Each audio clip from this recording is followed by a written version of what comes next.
গ্রহণ সম্পন্ন হয়েছে। আমি যে কেন্দ্রে দাঁড়িয়েছি ফুলহার সরকারি প্রাথমিক বিদ্যালয়, আপনি দেখতে পাচ্ছেন রাস্তার ছাত্রলীগ এবং যুবলীগের কর্মীরা মিছিল করছেন বলা চলে একদম ভোট কেন্দ্রের সামনে।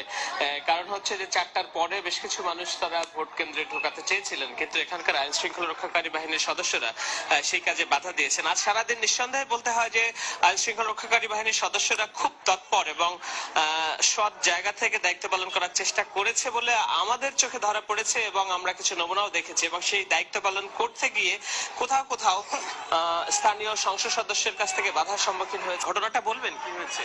না, ওই যে মদনপুর ইউনিয়ন এবং ধামকড় ইউনিয়ন, পুলিশের প্রোগ্রাম অনুযায়ী ওই দুইটা ইউনিয়নের সেক্টর ইনচার্জ ছিলাম আমি, সাব সেক্টর ইনচার্জ।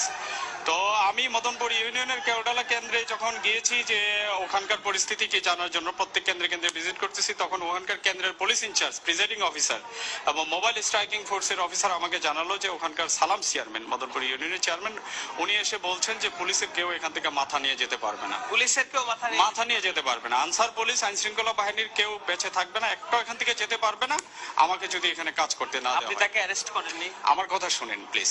তো আপনার এখানে কাজ করতে দিতে হবে, আমার মতো করে কাজ করতে দিতে হবে, আদারওয়াইজ কেউ যেতে পারবে না। এই কথা শোনার সাথে সাথে চেয়ারম্যান সেখানে ছিল না, আমি লোকজন পাঠাইছি যে চেয়ারম্যানকে নিয়ে আসো, তার সাথে কথা বলবো। চেয়ারম্যানকে লোক পাঠানোর ফলে চেয়ারম্যান আসেনি। তখন চেয়ারম্যান আরেকজনের টেলিফোনে আমার সাথে কথা বলেছেন এবং টেলিফোনে আমি ওনাকে জিজ্ঞেস করলাম আপনি কি ভোট দিয়েছেন? হ্যাঁ দিয়েছি। তো তাহলে আপনি আজকের জন্য শুধু একজন ভোটার, এর বেশি কিছু নন।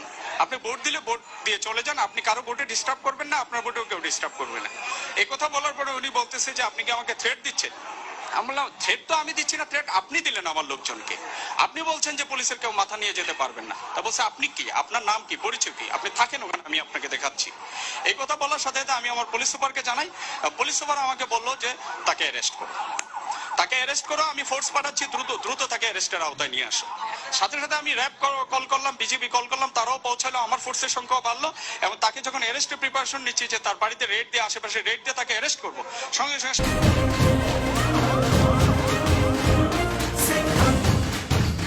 শামীম ওসমান সাহেব আমাকে ফোন দিল যে আমি সংসদ সদস্য শামীম ওসমান বলছি। আমি বললাম যে কেমন আছেন? ওনাকে অ্যাকচুয়ালি আমি কোনো এক প্রসঙ্গে আগের ভাই বলে সম্বোধন করি আর কি, স্যার বলি না। এনিওয়ে, তো উনি বললো যে তুমি আমার চেয়ারম্যানকে অ্যারেস্ট করার প্রিপারেশন নিচ্ছ কেন? আমি আপনার চেয়ারম্যান কেন্দ্র দখল করতে আসলে আমি অ্যারেস্ট করতে নিব না, আর আপনার চেয়ারম্যান কিনা এটা তো দেখার বিষয় না। তা উনি আমাকে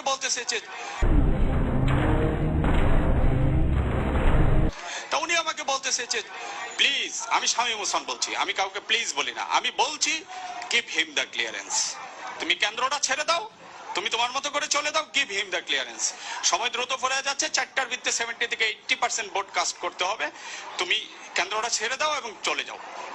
আমি বলছি আমি পারবো না, আমি ইলেকশন কমিশনের আন্ডারে এখন, এটা আমি নৈতিকভাবে তো করতে পারি না, আর এখন আমার চাকরি ইলেকশন কমিশনের আন্ডারে, আমি এখানে নির্বাচনী দায়িত্ব পালন করতে আসছি, প্রজাতন্ত্রের চাকরি করতে আসছি। আমি আমার এরপরে উনি কি বললেন? আপনাকে সরি বলছেন? নো, সরি বলেননি, উনি সরি বলেননি। পরবর্তী সময় উনি আবার ফোন দিলেন, ফোন দিয়ে আমাকে ফোনে রেখে উনি প্রধানমন্ত্রী PS1 জনৈক মালেক সাহেবের সাথে কথা বললেন এবং বললেন যে আমি মালেক বলছি, তুমি প্রধানমন্ত্রীকে বলো আমি কি রাজনীতি করব কি করব না। আমাকে শোনাচ্ছে ফোনে।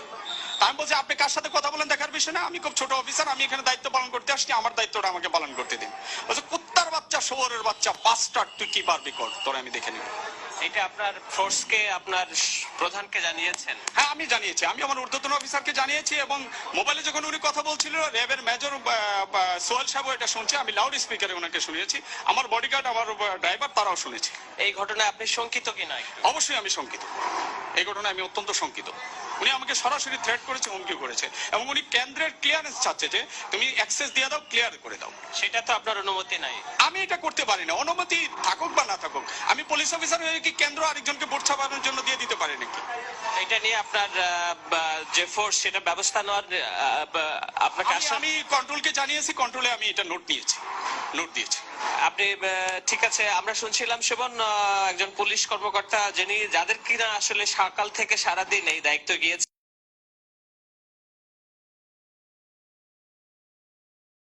जिसमें है दम तो वक्त बाजीराव सिंह का।